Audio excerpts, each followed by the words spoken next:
Humingi po ng paumanhin Senador Erwin Tulfo sa Cayetano Block matapos ang pagbabanta niyang pag-aresto kapag nagkaroon muli ng hindi autorisadong pagdinig. Ayon kay Erwin, Senador Erwin, hindi ganito ang pagkilos sa isang opisyal, lalo na po isang senador.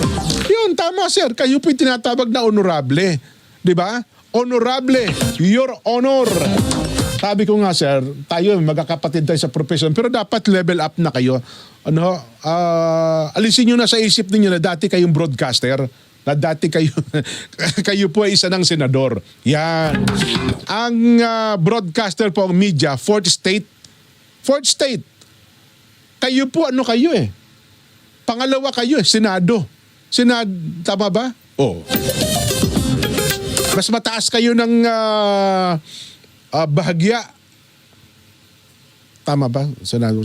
Bili 11, 6, tapos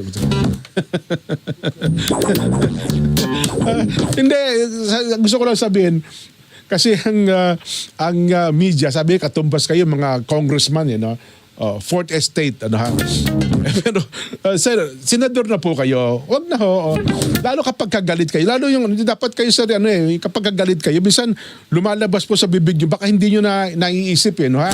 Sabi niya, hindi naaangkop ang kanyang mga naging pananalita.